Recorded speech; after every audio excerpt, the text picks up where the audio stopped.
What did your parents blame you for that turned out to be their own fault? 1. When I was 13, I begged my mom to let me go stay at a friend's house. Her brother was sick and I ended up catching the flu from him. My daddy was fighting. I didn't know it at the time.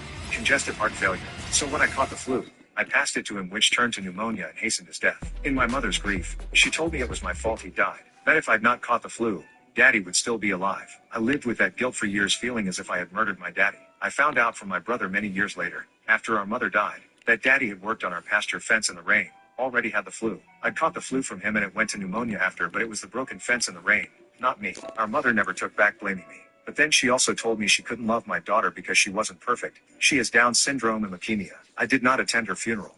2. One day when I was in high school, I arrived home to discover several, mostly empty, bottles of alcohol from my mother's liquor cabinet sitting out on the kitchen counter. Upon hearing me enter the house, my mother angrily stomped into the kitchen to demand an explanation about why her booze was missing. I had absolutely no clue. She wouldn't believe that. My brother had denied drinking her booze, so, therefore, it must have been me. My mother threw a tantrum trying to get me to confess, which included yelling, screaming, hitting, punching, and throwing things at me. Then she started hurling the other punishments. I was grounded. Any of my personal possessions that she didn't like, such as music she hated, was confiscated and many of them were smashed, destroyed and thrown into the garbage in front of my face. Then there were chores. I could expect to do nothing but clean from the moment I entered the house until I had to go to bed until she felt I had learned my lesson. As it turned out, neither my brother nor I had anything to do with the paranormally disappearing alcoholic spirits. About 3 weeks later, one of her friends popped in for a visit. Let's call her January. I was mopping the kitchen at the time. Jan chuckled at seeing me mop and made a comment about how her kid never cleans. She asked my mother what her secret was. My mother told her about the missing alcohol and that I was being punished. Jan's face nearly hit the floor, mouth agape. She reminded my mother that they had drunk the booze together during her last visit about a month prior. To this new revelation that I was, in fact, telling the truth, my mommy dearest very calmly stated, "Oh, that's right, I forgot." Then turned to me and said, "As soon as you're done with the floor, you can stop with the chores for now. You're not grounded anymore." And that was that. Of course, my mother never apologized to me. 3. I was 14 and my half-sister was 8. A neighbor, a serial pedophile, raped all 6 of his daughters, and wife beater, raped my sister. My mother said it was my fault. The next day I saw his car coming down the street, and ran out in front of it, and made him stop. I yelled at him. He stayed in the car, another man was with him. That I'd kill him if he ever touched my sister again. Who knows what I was thinking? For years my mother said it was my fault that my father left us when I was a year old. I found out later he never wanted kids. She started telling me this when I was about 12. After we arrived in CA in 1968, we were immediately thrown into poverty. Afterwards my mother called us ungrateful bitches. I was relentlessly bullied in the CA schools I attended. It stopped when I dropped out. My mother said it was my fault I was bullied. She was fond of doling out blame after my grandfather committed suicide in 1966. My mother said to me, I was 9 years old, that it was my grandmother's fault that he did it. 4. My parents blamed me when a stalker found out which school I went to. This happened when I was 9. My friends and I made accounts on Google Plus by lying about our age. We posted pics and other things. Then a stalker showed up at my school looking for me. My parents found out I was on Google Plus and blamed me. When the police interrogated the guy, he found my school on my mom's Facebook post. She took a pic of me and my friend in our school uniforms. Our uniforms had a patch with our school's name and logo. She posted the pic on her Facebook to friends. The guy made a fake account weeks before and somehow my mom accepted his friend request. So he saw the pic. What did your parents blame you for that turned out to be? Should I have bought more snacks? You're divorcing me when I'm 8 months pregnant with your child? Yep. What is wrong with you? I'm not ready to be a father. Babe, I'm not ready to be a mother, but we need to go through this together. Look at little Isaac Jr. That is not my baby. First of all, that baby is white. I'm black. And that baby got a big cranium. Toucan Sam's nose. And he just looks like a geek. You for sure the mother, though, because of that big noggin that baby got on. How could you say that? I'm the mother of your soon-to-be child. That's not my kid. Stop saying the child is mine. Yes, it is. Why do you keep saying that? I would never cheat on you. I can't believe you think I would ever do that to you. We've been dating for 8 years, and you still don't trust me. You know what, fine. I don't deserve a husband that doesn't trust me. And our baby doesn't deserve a father that is so irresponsible. A father that can't get off the damn PlayStation, raggedy hairline, broke shrimp, having no life. Broke? Now you crossed the line. Oh, you're so immature. Diego is going to help take care of me. Meanwhile, I start moving in with my parents. How can I always rely on Diego and not my own husband? Diego is in your coworker, huh? Don't get started with that, Isaac. Oh, I will. You know how I know I'm not the father. How? You nutting me twice a week for the past 9 months. I got a vasectomy a year ago. You're divorcing me when I'm 8 months pregnant with. Most creators don't own their audiences. Will you kiss that baby for $5 million? Will you kiss that baby for $5 million? Whoa!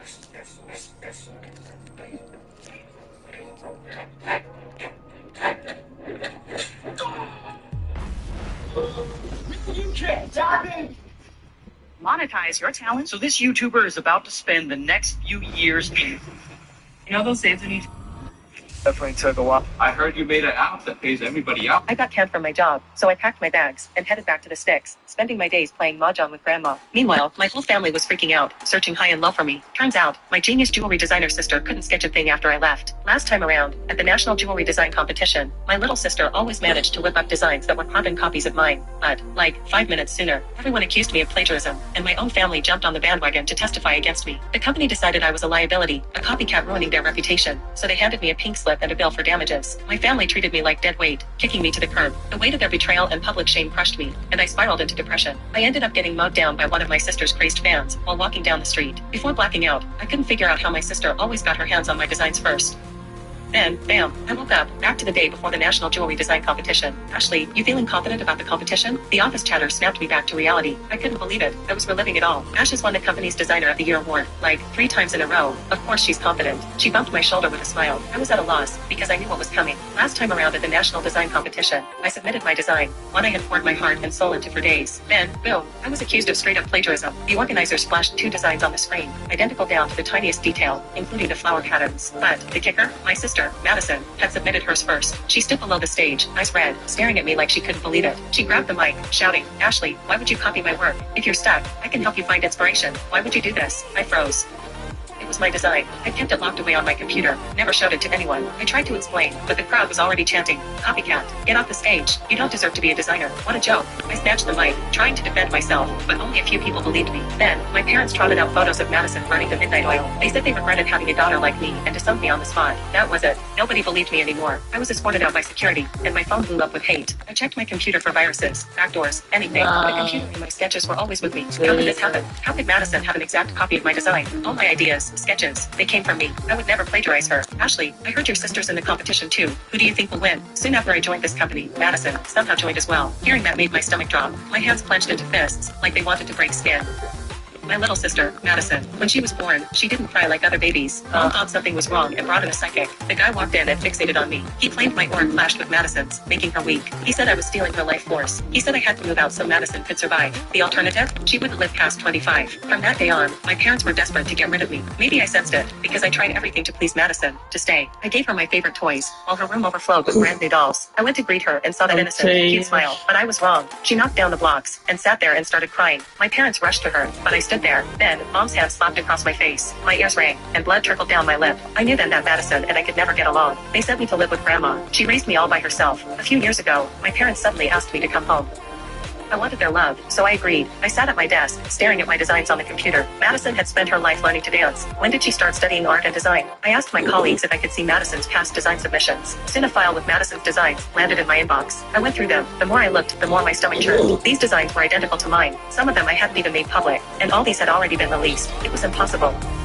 Some designs were intended to be part of a portfolio for when I would one day start my own business. Nobody knew. I deleted my designs on my computer and tried to calm down. I've died and come back. There must be something I'm missing. I studied art and design since high school and graduated with honors, and chose to continue with jewelry design. I was stable in my art skills and knowledge. I calmed myself and strengthened my will. I didn't know how she was doing it, but I would redesign everything. I closed my computer, too scared to use it, in case I was copied. I took out some paper and started designing a new set of jewelry. After deciding on the structure and materials, I started drawing. I looked at my work. It was a ring made of intertwined purple gold wires and a platinum violet, with a purple stone in the center. It had a mystical, elegant feel. I named it Violet Kiss. Wow, Madison released a new design and it's beautiful. I frowned. New design? This design is amazing. Ashley, your sister is so talented. I wish I was you.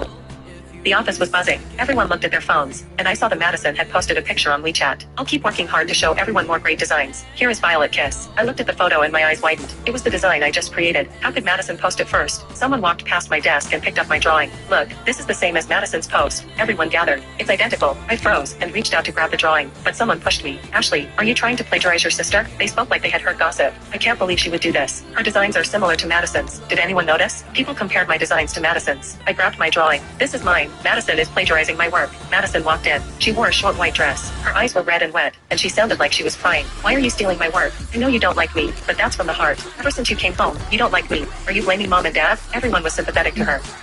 Someone pushed me from behind, and I slammed into the desk. Blood ran down my cheek. Madison pretended to pull me up, but fell. What the hell? There are so many people here. She pretended to be hurt and looked at me innocently. Why did you push me? I was trying to pull you up. Everyone rushed to help her and screamed at me. Ashley, stop it. Do you regret plagiarism? Are you mad? It's okay, Madison. Let her be. She deserves to die. Madison stood up and acted sad. She's still my sister. I don't mind. I laughed. You're mistaken, sister. Come here and I'll tell you something. Madison got closer. I looked at her and slapped her across the face. She fell. Oops, sister, sorry. Madison sat on the floor, covering her face, and glared at me. Then she looked up and pretended to be innocent. I don't have time to deal with her. I got up and left. I went to the clinic. My cut was wrapped. I got home and no one was there. I went to my room and started burning my drawings. Nothing was missing. How was Madison doing it? Am I crazy? The company chat was going crazy. This cockroach should leave. Kick her out. She looks proud, but is a plagiarist. These messages reminded me of the last time. My phone was blowing up. People were scolding, insulting, and mocking me. I took out the SIM card. They found my apartment and waited with cameras. Someone put up a sign, plagiarist, just die. I stayed inside for over a week. One night, I left through the grass. I was starving. I sat and ate a bun. A child threw a water bottle at me. Mom, that's the thief. They even spat on me. I was not upset, but I smiled. His mom took him away. I hated this. One day, I sat on the roof with no emotion. The city was so ugly. The only one I miss is my grandmother. I snapped out of it. I packed and submitted my resignation. I won't go to the competition. I don't understand how Madison always created the same designs first. I won't draw and see what she creates. I got canned from my job, so I packed my bags and headed back to the sticks, spending my days playing mahjong with grandma. Meanwhile, my whole family was freaking out, searching high and low for me. Turns out, my genius jewelry designer sister couldn't sketch a thing after I left. Last time around, at the National Jewelry Design Competition, my little sister always managed to whip up designs that were carbon copies of mine. But, like, 5 minutes sooner, everyone accused me of plagiarism, and my own family jumped on the bandwagon to testify against me. The company decided I was a liability, a copycat ruining their reputation, so they handed me a pink slip and a bill for damages. My family treated me like dead weight, kicking me to the curb. The weight of their betrayal and public shame crushed me, and I spiraled into depression. I ended up getting knocked down by one of my sister's crazed fans while walking down the street. Before blacking out, I couldn't figure out how my sister always got her hands on my designs first. Then, bam, I woke up, back to the day before the National Jewelry Design Competition. Ashley, you feeling confident about the competition? The office chatter snapped me back to reality. I couldn't believe it. I was reliving it all. Ash has won the company's Designer of the Year award, like, 3 times in a row. Of course she's confident. She bumped my shoulder with a smile. I was at a loss, because I knew what was coming. Last time around at the National Design Competition, I submitted my design, one I had poured my heart and soul into for days. Then, boom, I was accused of straight-up plagiarism. The organizers flashed 2 designs on the screen, identical down to the tiniest detail, including the flower patterns. But, the kicker, my sister, Madison, had submitted hers first. She stood below the stage, eyes red, staring at me like she couldn't believe it. She grabbed the mic, shouting, Ashley, why would you copy my work? If you're stuck, I can help you find inspiration. Why would you do this? I froze. It was my design. I kept it locked away on my computer, never showed it to anyone. I tried to explain, but the crowd was already chanting, copycat, get off the stage. You don't deserve to be a designer. What a joke. I snatched the mic. Y'all know that I love to yap with strength. Phoebe? Yeah? I was wondering if you'd do me the honor of You know who does love you? Oh, Lord. Yeah, we. So, A therapist should never say shit like that. Who do you think you are? I'm him. This is Dr. Victor Blaine, a licensed therapist with a 0-star rating, which he claims is due to the fact that his clients don't like hearing the truth. listen, I'm not saying I'm any better than my clients, but they have to pay someone to listen to their issues. People pay me to listen to their issues. So, do the math. When we asked Dr. Blaine why he was so against lying, he said, "My mother once told me, if you just tell the truth, you don't have to remember anything. And watching people cry arouses me for some reason." I tried to be the best daughter I could, but I guess it was never enough. I just don't understand why my own dad would hit me. I understand why. What? You're annoying as hell at 20 years old. I can't even imagine what you were like at 6. When we asked Dr. Blaine how he felt about all his ex-clients calling him things like mean, narcissistic, and crazy, he said, I just tell the truth. And telling the truth is crazy in a world full of lies. And you know what's messed up? My mom, my dad, and my boyfriend all said I'm gaining weight. All three? Yeah. Wow. Okay, so from the data I've collected, it sounds like you're gaining weight. What the hell is your problem? You're a real asshole. The clients never like when I pull out the data, but the numbers don't lie. We asked Dr. Blaine why he has a 0-star rating if the numbers don't lie. He responded with, "The numbers don't lie, but my clients do." A therapist should never say shit like that. Who do you think you are? I'm him. Dr. Victor Blaine, a licensed therapist with a 0-star rating, which he claims is due to the fact that his clients don't like hearing the truth. Listen, I'm not saying I'm any better than my clients, but they have to pay someone to listen to their issues. People pay me to listen to their issues. So, when we asked Dr. Blaine why he was so against lying, he said, "My mother once told me, if you just tell the truth, you don't have to remember anything. And watching people cry arouses me for some reason." I tried to be the best daughter I could, but I guess it was never enough. I just don't understand what my own dad would. I understand why. What? A safety deposit. If I were you, I would never sleep. What is the most Karen thing a Karen has ever done to you personally? 1. When I worked at the Home Depot, Karen told me that she didn't want any black men to install her flooring. I was in charge of arranging her order and told her that we don't select which individuals exactly will install her floor and that she'll get who she gets. She proceeds to have a fit about it, demands white installers, and asks to speak to my manager. I'm so glad she did, because my manager's name was Dwayne and he was a real big black dude. Turns out she didn't want to speak to the manager too. I deliver appliances for Best Buy. We had a woman call and complain that her fridge was not pre-cooled before it was delivered and that she had to wait for it to come down to temp. No one in the office was prepared for that one. 3. That I needed to leave the gym because I made her son feel like only fat people go to the gym. 4. Asked for my manager's personal cell phone number to complain that I, 7 months pregnant at the time, would not carry a refrigerator that she had not paid for in the cost of her room. Up to her second-story room, we did not have an elevator, rather than just accept an upgrade for free because she didn't want to unpack her stuff. She refused to believe we had rooms without fridges and I was just being fat and lazy. When I refused to give her the cell phone number, she asked for corporate's number. I wrote it down on a sticky note with a smiley face. Oh my God. So complicated. 5. Worked at a grocery I don't know why I do this to myself. 99-cent sticker on my shirt. I'm not that We good. were 2 of maybe 5 employees, so we were all good friends, and everything is funny when you gotta pass time on a shift, so I just left it there. Some woman came through my line and asked me why I had a sticker on my shirt, and I just kind of laughed it off. She asked if I thought it was funny, and I was like, not really, but sort of. She asked if my coworker put it there, to which I responded yes. She told me she was going to speak to the store owner because it was disrespectful to behave that way. She told me to call my manager, and I did, but he was a super cool guy and knew this lady was a fucking idiot. She talked to the store owner and my manager about firing me to no avail. She accomplished nothing and was a bitch. The end. 6. Left her card in the machine at the McDonald's I was managing as a teenager. Rang me to say I needed to drive it out to her, that I ruined her night, ruined her family's night, owed her free food, and that she'll be laying a formal complaint when I refused all of the above. She showed up an hour later with steam blowing out her ears asking for her card back. Last we heard from her. What is the most Karen thing a Karen has ever done to you personally? 1. Hey, Ed. Alright, I'm about to take a piss. There's one thing that looks bad on screen. Where you wear a headset, look, but makes my head muscle pop out more when I take off the headset. Look at this dude. Oh, no.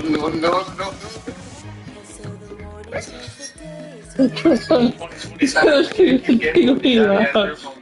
going to go ahead and upgrade to these in-ear gaming earbuds. These are gaming earbuds with a built-in mic. They're also very loud and clear. Just take a listen. Where to meet Gabe? I love this on a picture. I love Case's corn dookie with the 5 gift, and I'm about to. What the They like the objectives in this game. Either case, I really want to watch your videos. You're probably my favorite. What do you mean probably your favorite Twitch streamer? What do you mean probably? Oh my. And it would mean a lot if you signed the picture with the envelope attached to the back. Mention. You want me to sign this? This. Dynamite sandwich? Or like I just took a scoop out of my backyard and threw it on a bun sandwich? Like, what is this? What is your ignorance? How old is it? So I can trap them in here. He ain't getting out. He's gonna be a librarian one day. He got kidnapped into a career that is crazy. Noodles are bad unhealthy. No, they're not. Because if you eat the noodles and you put the Franks in there, the Franks burns out all the toxins that's in anything that you have. No, stop being trash. Must get the second star at least. It might be Texas.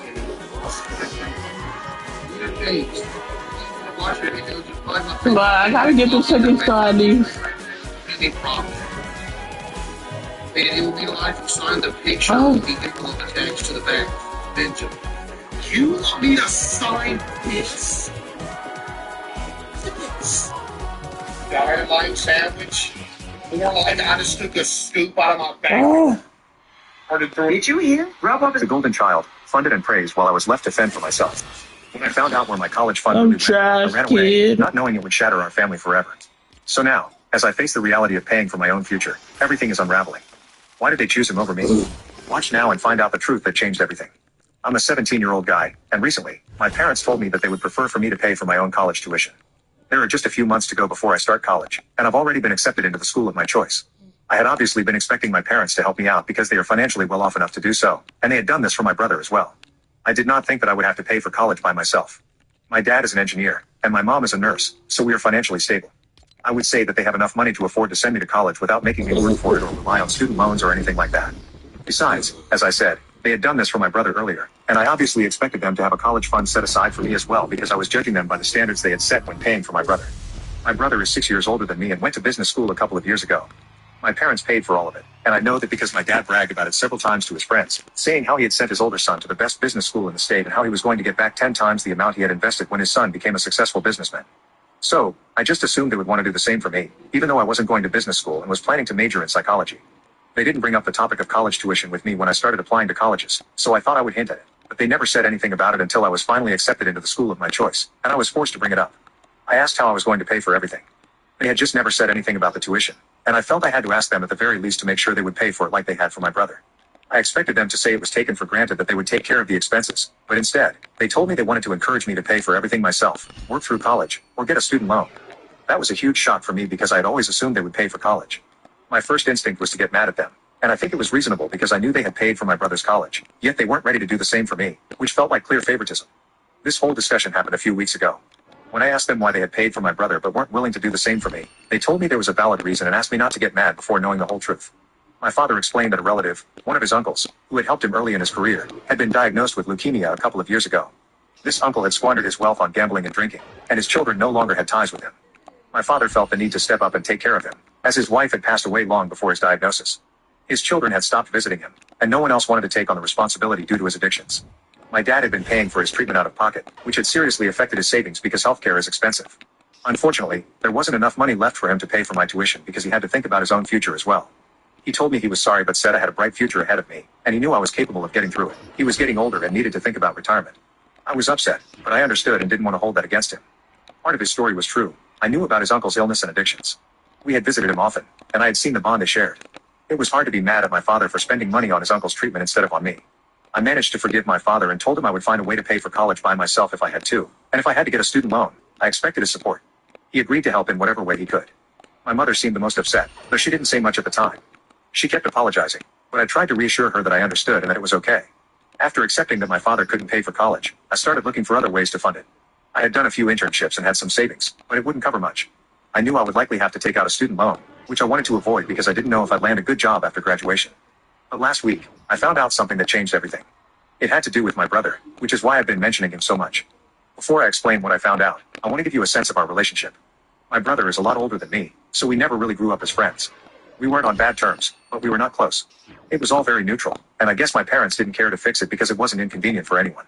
We were not always playing together, but we were not constantly at each other's throats either, so they didn't feel the need to intervene or try to fix our relationship. That is why my brother and I were always very distant, and that's the way we liked it. But I don't know why, something shifted when I hit high school, and he started acting like I was his competition or something. We did not have a good relationship before, but after high school, things kind of became very weird between us, and I would say that it was all because of him. He had just started college at the time, and whenever he would come back home from college, it would feel like he was constantly trying to rub it in my face that he was back from one of the best business institutes in the state. I don't know how to phrase it better, but he had turned into a kind of show-off. He had also started actively putting me down, which is not something that he used to do before, but he did it very cleverly and always disguised his insults as jokes. So if I tried to confront him about it, then he would just tell me to take it lightly instead of making such a big deal out of a joke and making me seem like I was being petty on purpose.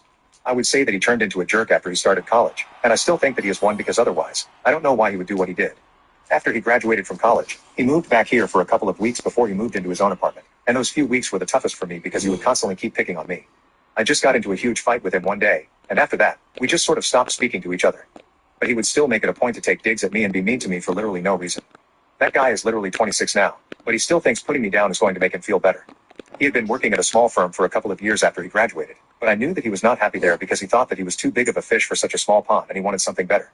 He would constantly keep complaining about how stupid every single one of his coworkers was and insisted that he was so much better than them. But the only reason he could not find a better job at this point was because of the recession and stuff like that. If you ask me, the real reason he could not find a better job was because maybe just going to a great business school does not make you a good businessman. His attitude was really bad, and he was insanely pompous and difficult to work with, but that's just my opinion.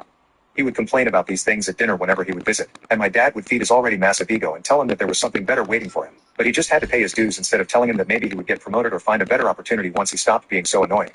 Anyway, I had shared with my friends that my parents would not be able to pay for my tuition because I was very upset about it, and I am really thankful that I did because otherwise, I don't think I would have found out that my parents were actually funding my brother behind my back. My brother and I do not follow each other on social media, and I actually have him blocked because I have zero interest in his life and do not want to see him anywhere. But a couple of my friends do follow him because we went, so they just follow him for fun. And 1 week ago, a bunch of my friends sent me a post that my brother had put up, and it changed everything for me. It was a picture of our family, but I'd been cropped out of it, obviously, and in the caption, my brother was thanking my parents for helping him so much throughout his life, and now they were also the first investors in the business that he was about to start up. All my friends had the same question for me. If my parents did not have any money to be able to pay for my college tuition, then how come they were able to invest in my brother's business? It did not add up, and they felt that it was important for me to know about it because they sensed that something fishy was going on, and there was definitely something that my parents were not telling me. Now you can watch the second part by pressing share and more. The Golden Child, funded and praised while I was left to fend for myself. When I found out where my college fund really went, I ran away, not knowing it would shatter our family forever. So now, as I face the reality of paying for my own future, everything is unraveling. Why did they choose him over me? Watch now and find out the truth that changed everything. I'm a 17-year-old guy, and recently, my parents told me that they would prefer for me to pay for my own college tuition. There are just a few months to go before I start college, and I've already been accepted into the school of my choice. I had obviously... Yeah, alien's going crazy. Listen, buddy, the reason I pulled you over, you got a fancy car, cute girls, a lot of money. You some kind of criminal? No, I got all my money and all my girls from the Rainbow app. The Rainbow app? Yeah, check this out. Give me that. So I download the Rainbow app, and I'm gonna give me some money? That's right. Well, how about this? Let me get one of them girls right now. Download Rainbow. All right, you free to go. Let me download this. You free to go? Yeah, alien's going crazy. Listen, buddy, the reason I pulled you over, you got a fancy car, cute girls, a lot of money. You some kind of criminal? No, I got all my money and all my girls from the Rainbow app. The Rainbow app? Yeah, check this out. Give me that. So I download the Rainbow app, and I'm gonna give me some money? That's right. Well, how about this? Let me get one of them girls right now. This soda costs $2.50. Hey, what are you doing now? Now you're ready for... Give me the real donut hole, ale. You're the donut hole, donut hole. So you really don't remember anything? Even those twins? Oh, I remember the twins, all right. Hey, you guys will never believe what I found in this hole. Dirt? Lucky guess. Happy New Year, Eggman. Happy New Year, you blue son of a... You're about to be enrolled in the Sonic School of Impressing the Ladies. That's a good school. It's where I studied air conditioning and refrigerator repair. Hey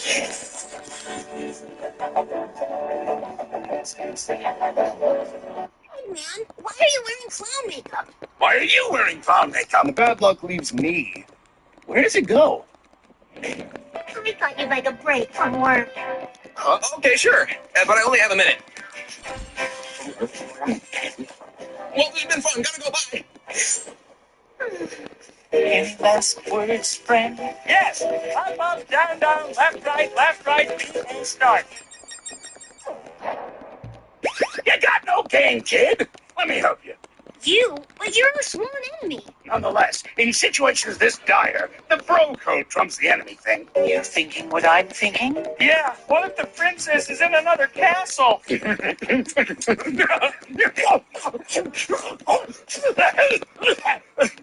the real donut hole, Tails. You're the donut hole, donut hole.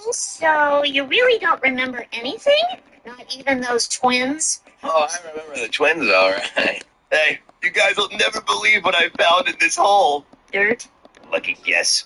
Happy New Year, Eggman. Happy New Year, you little son of a... You're about to be enrolled in the Sonic School of Impressing the Ladies. That's a good school. It's where I studied air conditioning and... Had to pick me up a Hello? No! No!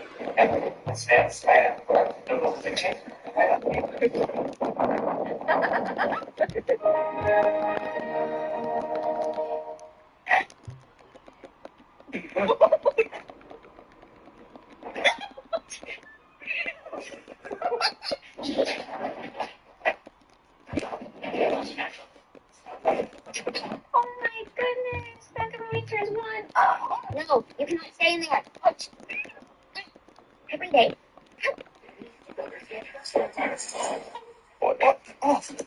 Oh my god. I got 3 million views from search thanks to TikTok's creator search insights. Now instead of trying to fight the For You page, I'm actually making content that people are already searching for. For example, I found that hair care tips. What was the creepiest thing someone said on the first date? 1.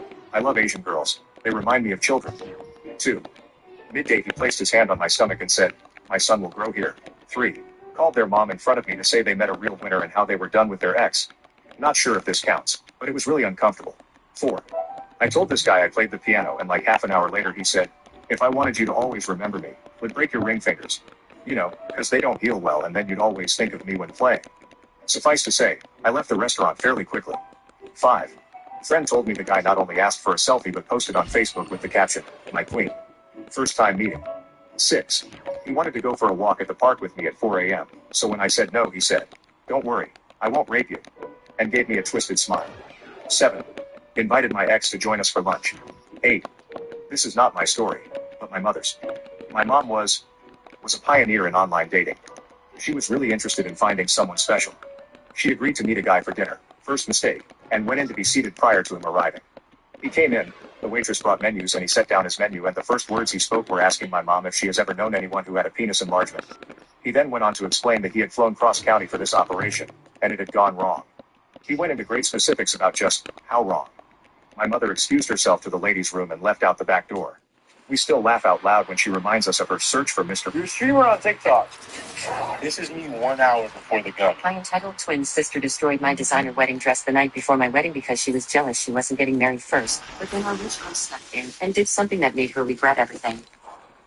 I, 27F, really need your advice about a horrible situation with my twin sister Sarah, 27F, that happened at my wedding last month. I'm still processing everything and could use some outside perspective. Growing up, Sarah and I were close like most twins, but there was always an underlying competition between us. Our parents tried their best to treat us equally, but Sarah always had to be first at everything. From the moment we were born, she made sure to come out 3 minutes before me, and she never let me forget it. I'm the older twin, she would constantly remind me, especially when she wanted something. I should get to choose first. Our childhood was filled with these little power struggles. She had to get better grades, had to get her driver's license first, had to get into a better college. If I scored a 95 on a test, she would have a meltdown if she only got a 94. She even deliberately failed her driver's test the first time when she found out I passed mine, just so she could retake it and get a higher score than me. Most of the time I just let her have her way to keep the peace. Our parents would always say that's just how Sarah is and expect me to be the reasonable one. I remember one Christmas when we were 16, Aunt Linda got us matching Tiffany bracelets. Sarah threw such a fit about us having the same thing that I ended up losing mine just to stop her tears. Years later, I found it hidden in her jewelry box. She had stolen it because she couldn't stand us having identical gifts. The problems really started when I got engaged to my now husband James, 29M, last year. Sarah had been dating her boyfriend Tom for 5 years at that point, and she always bragged about how they would get married first. Every family gathering, she would drop hints about rings and venues, making sure everyone knew she and Tom were practically engaged. The night James proposed, he had arranged a beautiful rooftop dinner with fairy lights and our favorite music. When I called Sarah to share the happy news, her reaction was chilling. There was a long silence, then she whispered, "You knew I was supposed to be first. You always try to steal my spotlight." Then she hung up. She refused to speak to me for weeks and told our family I had stolen her thunder. She even called James's parents and told them we were rushing into marriage and that James had originally been interested in her first, a complete lie. He'd never even met her when we started dating. When she finally started talking to me again, every conversation was filled with backhanded comments. Oh, you're having a spring wedding? I always imagined getting married in spring. I guess I'll have to pick a different season now. When I eventually get engaged. Or that's a beautiful ring, even if it's smaller than what Tom says he's going to get me. Eventually she calmed down enough to agree to be my maid of honor, though she complained about everything during the wedding planning. Nothing was good enough. She hated the venue, criticized the flowers, made snide comments about the food choices. But I put up with it because she's my sister and I wanted her to be part of my special day. The real drama happened the night before my wedding. I had splurged on my dream dress, a custom designer gown that cost $12,000. Our wealthy Aunt Linda had actually paid for it as her wedding gift to me. The dress was absolutely perfect and I felt like a princess in it. The dress was hanging in my hotel room while my bridesmaids and I had a low-key dinner the night before. Sarah claimed she had a headache and skipped dinner. When we got back to the hotel around 9 p.m., I found Sarah in my room, and my beautiful dress was completely destroyed. She had taken scissors to it, cutting huge holes in the bodice and shredding the delicate lace. The pure white fabric was also stained with what looked like red wine. I completely broke down crying while Sarah just stood there with this smug look on her face. When I asked her how she could do this to me, she laughed, and said, "Now you know how it feels to have something important taken away from you. You knew I was supposed to get married first." Embarrassing, I swear. Eyes at that moment. There wasn't a trace of remorse or sisterly love, just cold satisfaction at causing you pain. Through my tears, I managed to choke out, "We're twins, Sarah. That was embarrassing. Why can't you just be happy for me?" She walked over to where I was crumpled on the floor and knelt down, getting right in my face. "Because you don't deserve any of this," she hissed. "You've always been I meant to... Aunt Linda's perfect little angel. Mom and Dad pretend to treat us equally, but everyone knows they're prouder of you. Even Tom. I've seen how he looks at you sometimes. Well, now your perfect wedding is ruined, just like you've ruined everything for me." I was shocked. "Is that really what you think?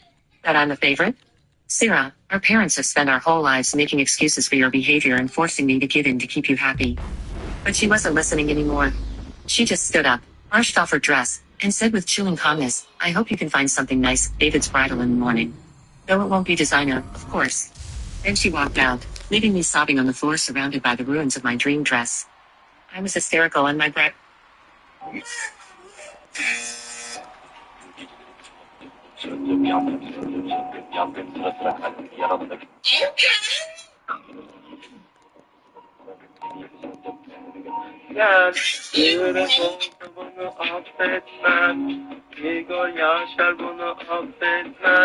Oh, Karen, you've never heard about it? Well, you did find your way into my live, and TikTok algorithm is known for its preciseness, so maybe you... Welcome to the morning routine of two spoiled and lazy... Hello? Speak to Jason, please. This is not Jason. I'm sorry, what? This isn't Jason. That is. Oh, all right. Well, who's this then? Says anybody else cannot get the high around mountains, bro? If you look in the mirror, you could see one. Shut up. So who here eats chips every day? Somebody said you. I don't eat chips every day. This is my first stream. It's your last too. Goodbye. Just now, your first stream. What took you so long? Yeah, you're banned. See you. Why don't they drop skulls? Because they're rare. You know what else is rare? Having a natural BBL, but I got one. So there goes that point.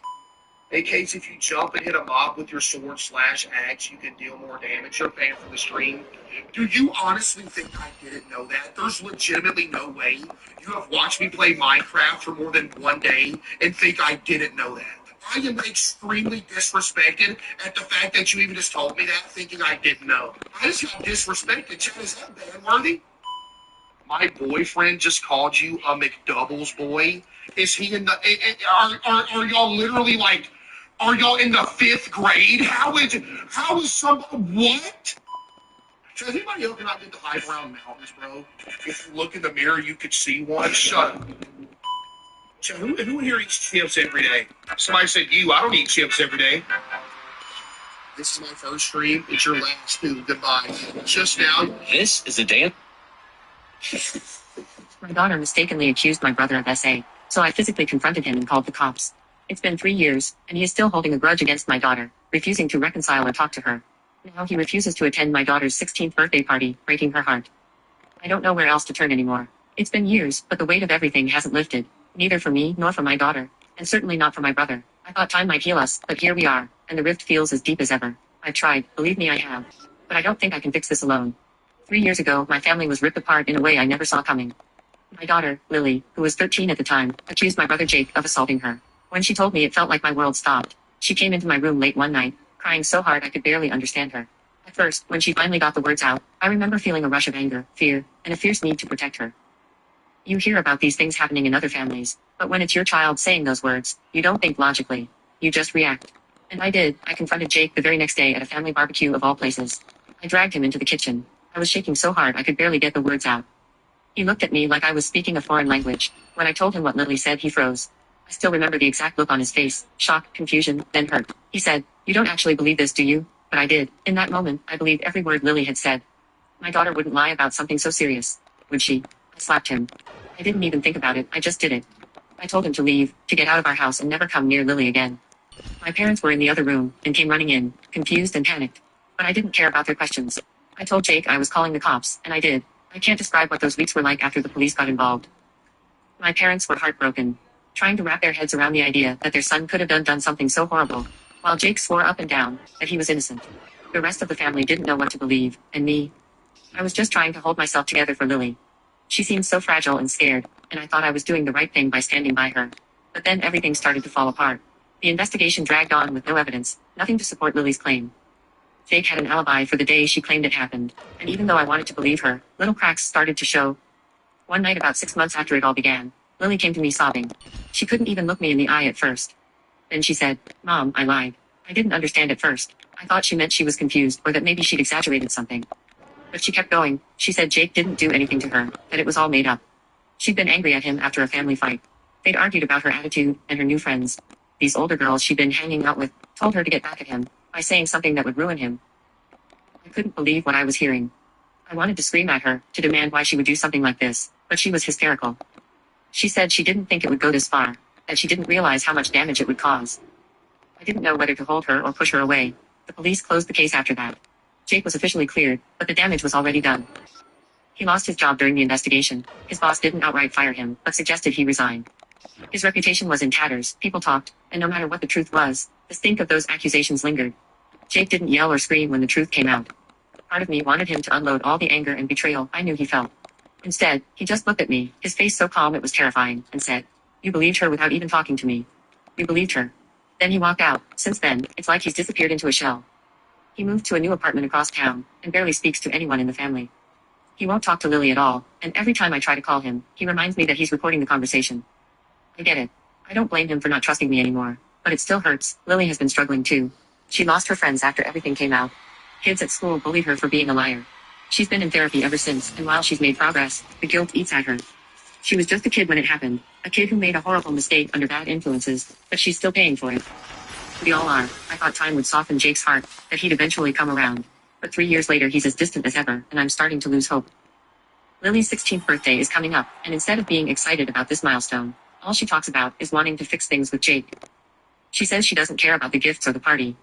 She just wants her uncle back in her life. I can see the weight of it on her shoulders every day. It's like a shadow that follows her everywhere. She's always been a sensitive child, and I know what happened has changed her.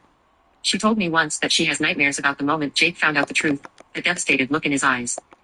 She's still haunted by the fact that her lie had such a profound impact on someone she loved. She asked me to help her write a letter to Jake. It wasn't an easy process. She was sobbing. Ma, someone's at the door. In the end, she wrote about how much she missed him. I'm playing. I'm live streaming. Sorry she was for the pain she caused. She wanted him to come to her birthday party so she could apologize in person. I wasn't sure if it was a good idea, but I also knew how much it meant to her. I decided to call Jake and explain how she felt. I thought if I could just get him to listen, he might soften a little, but the conversation didn't go as I'd hoped. He was polite but distant as always. It was clear from the start that he wasn't open to the idea. I tried to explain that Lily was just a child when it happened, that she'd been under bad influences and didn't fully understand the gravity of her actions. I even told him about how much she'd struggled since then, losing friends, getting bullied at school, and battling guilt every single day, but he didn't seem moved. He reminded me of everything he had lost because of what happened. He said he still felt like people looked at him with suspicion, even though he'd been cleared of any wrongdoing. I could hear the pain in his voice, even though he was trying to keep it controlled. I didn't know how to respond because in so many ways he's right. I did stand by Lily through the whole ordeal, and in doing so didn't give him the benefit of doubt.